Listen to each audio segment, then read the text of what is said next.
अरे अब क्यों तुम चारों ने अपना मुंह बना रखा है? अब क्या गलती कर दी तुम्हारी भाभी ने?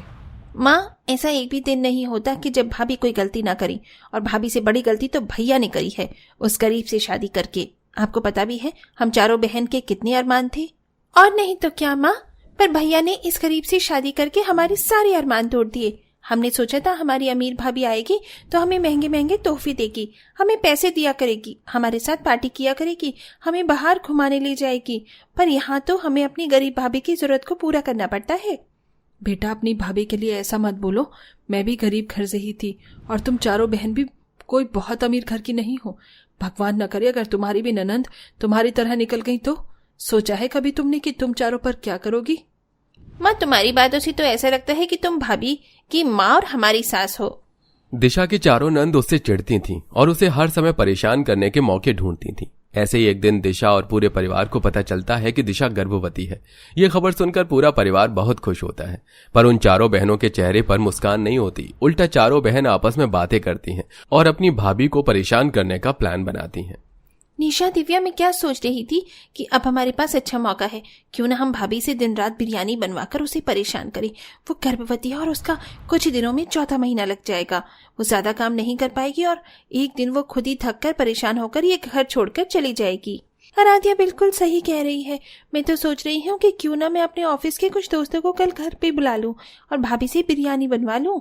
चारों बहन दिशा को परेशान करने के लिए एक प्लान बनाती हैं और रात के 10 बजे जब दिशा सोने के लिए कमरे में जा रही होती है तो उसे रोकते हुए उससे कहती है, कल दिव्या के कुछ ऑफिस के फ्रेंड्स आ रहे हैं, तो कल आप उन सब के लिए बिरयानी बना देना। क्या बिरयानी? वो भी सुबह सुबह? क्यों भाभी, मेरे दोस्त के लिए बिरयानी बनाने में कोई दिक्कत है क्या आपको, या आप हमारे लिए कुछ नहीं करना चाहती? जब भैया आपसे बिरयानी की डिमांड करते हैं तो आप हंसते हंसते बना दिया करती हो, पर जब आज हम बोल रहे हैं तो बहाने कर रही हो। ऐसा नहीं है दिव्या, पर घर में सामान नहीं है और कल माजी और तुम्हारे भैया दोनों शहर से बाहर जा रहे हैं। हाँ तो क्या हुआ, माँ और भैया बाहर जा रहे हैं तो अच्छी बात है ना। आपको 2 जने का काम कम करना पड़ेगा, यानी कम खाना बनाना पड़ेगा। अब सुबह जल्दी उठकर सामान ले आना और 10 बजे तक बिरयानी बनाकर तैयार कर देना। कल सुबह 10 बजे तक दिव्या के सारे दोस्त आ जाएंगे। चारों बहन दिशा को काम देकर चली जाती हैं। बेचारी दिशा सुबह जल्दी उठकर सबसे पहले अपने पति और सास को बाहर भेजती है और खुद मार्केट जाकर बिरयानी बनाने का सामान लाती है और अकेली सबके लिए बिरयानी बनाती है। भाभी, मेरे सारे दोस्त आ चुके हैं, आपकी बिरयानी तैयार हुई या नहीं? कहीं ऐसा ना हो कि आपकी वजह से मेरी बेइज्जती हो जाए। नहीं नहीं दिव्या, तुम्हारी इंसल्ट नहीं होने दूंगी। मैं बस बना ही रही हूँ, बिरयानी बन चुकी है। अभी सबके लिए बिरयानी लेकर आती हूँ। दिशा गर्भवती थी, पर फिर भी दिशा बिना थके और आराम किए घर आई दिव्या के दोस्तों का वेलकम करती है और उन्हें बड़े ही प्यार से बिरयानी खिलाती है। दिव्या के सभी दोस्तों को दिशा के हाथ की बिरयानी बहुत पसंद आती है और वो सब दिशा की तारीफ करते हैं। यार दिव्या, मानना पड़ेगा, तेरी भाभी के हाथों में जादू है। क्या बिरयानी बनाई है भाभी ने? ऐसी बिरयानी तो हमें 5 स्टार होटल में भी नहीं खाई। भाभी, आप बहुत अच्छी बिरयानी बनाती हो। अब इतनी भी तारीफ मत करो, वरना गुब्बारे की तरह फूलकर हवा में उड़ जाएगी।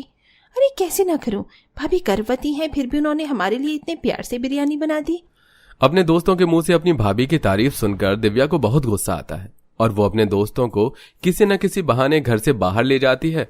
अब इसी तरह कुछ दिन बीत जाते हैं और एक दिन, भाभी, कल मैं अपने कॉलेज फ्रेंड के साथ टूर पे जा रही हूँ। मुझे कल सुबह 4 बजे ही निकलना होगा, इसलिए आप मेरे लिए बिरयानी बना दो ताकि मैं उसे लंच के तौर पर ले जा सकूं।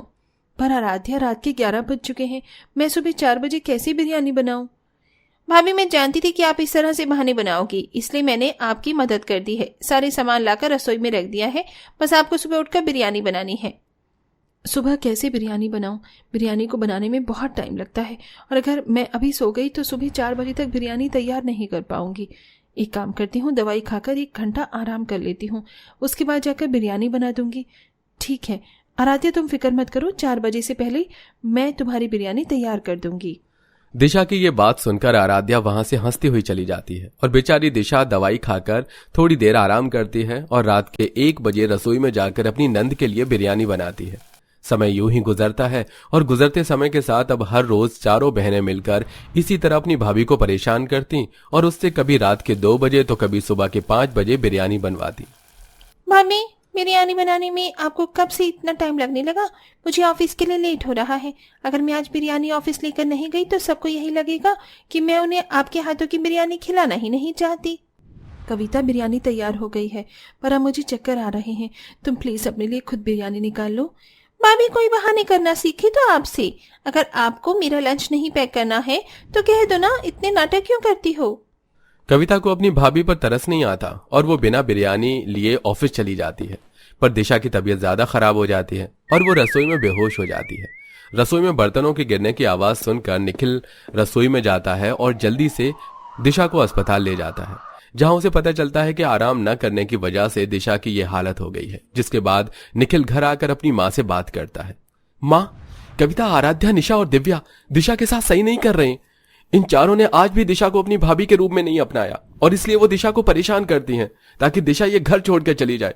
पर मैं ऐसा नहीं होने दूंगा माँ, मुझे आपका साथ चाहिए ताकि मैं अपनी चारों बहनों को सुधार सकूं।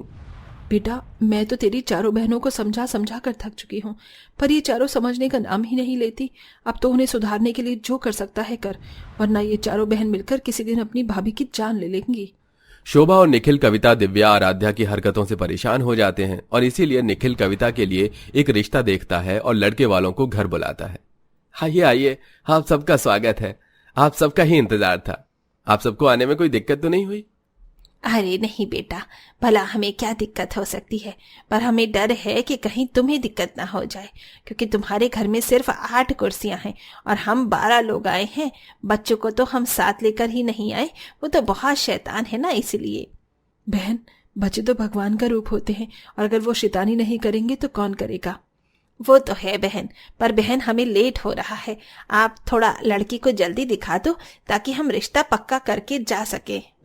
अब शोभा कविता को लेकर बाहर आती है और जब कविता को पता चलता है कि उसके भाई ने उसका रिश्ता एक बड़े घर में किया है जिसमें कविता इकलौती बहू है और उसकी 6 नंदे हैं, तो ये देखकर कविता डर जाती है और मेहमानों के जाने के बाद अपने भैया से कहती है, माँ, भैया, मुझे नहीं करनी उस घर में शादी। आपने मेरे लिए परिवार देखा है या मॉल? मैं तो वहां अपनी 6 ननद के नखरे उठाते उठाते ही मर जाऊंगी। ऊपर से मेरी 2 ननद के 3 बच्चे भी हैं और वो अपने परिवार के साथ अपने मायके में ही पड़ी रहती हैं। नहीं माँ, मैं नहीं करने वाली ऐसे घर में शादी। दीदी बिल्कुल सही कह रही हैं। दीदी बिल्कुल सही कह रही हैं। अरे हम गरीब हैं, इसका मतलब ये थोड़ी ना कि आप हमारी शादी किसी भी घर में कर दोगी। अरे कविता, तू बेकार ही डर रही है। तेरी भाभी भी तो तुम चारों के नखरे सहती है ना। देख, बेचारी गर्भवती है पर फिर भी एक पैर पर खड़ी होकर तुम चारों के कहे अनुसार सारे काम करती है। फिर तुम क्यों नहीं कर सकती? माँ जी, कविता बिल्कुल सही कह रही है। मैं भी नहीं चाहती कि मेरी ननद को ससुराल में कोई परेशानी हो। कविता जैसा घर चाहती है उसके लिए वैसा घर देखो। दिशा, तुम अपनी चारों नंद के बारे में कितना सोचती हो, पर काश कि तुम्हारी चारों नंद भी तुमसे इतना ही प्यार करती। देख रही हो तुम चारों की खुशी के लिए दिशा खुद इस रिश्ते के लिए मना कर रही है। पर मैं तुम चारों को एक सच बता दूं, ये रिश्ता नकली था। बस तुम चारों को सबक सिखाने के लिए मैंने ये खेल रचा था, क्योंकि मैं देखना चाहता था जब तुम चारों पर जिम्मेदारी आती है तो तुम क्या करती हो। भाई आप सही कह रहे हो, हमें अपनी भाभी को बहुत परेशान किया है। भाभी हमें माफ कर दो। भैया ने आपसे शादी करी बस इसीलिए हमने आपको परेशान किया, क्योंकि हमें अमीर भाभी चाहिए थी। पर आज हमें एहसास हो गया कि हम और हमारी सोच गलत थी। भाभी चाहे अमीर हो या गरीब, भाभी बस अच्छी होनी चाहिए और आप बहुत अच्छी हो। जब कविता पर जिम्मेदारी आती है तो कविता और उसकी तीनों बहनों को अकल आ जाती है, जिसके बाद वो सभी दिशा से माफी मांगती हैं और फिर कभी उसको परेशान नहीं करती और खुद अपनी भाभी का ख्याल रखती हैं। आशा है कहानी आपको पसंद आई होगी। वैसे क्या आपको भी बिरयानी बनाना आता है? तो बताइए 1 किलो बिरयानी के लिए कितने चावल की जरूरत होगी? कमेंट में जवाब देना बिल्कुल मत भूलिए।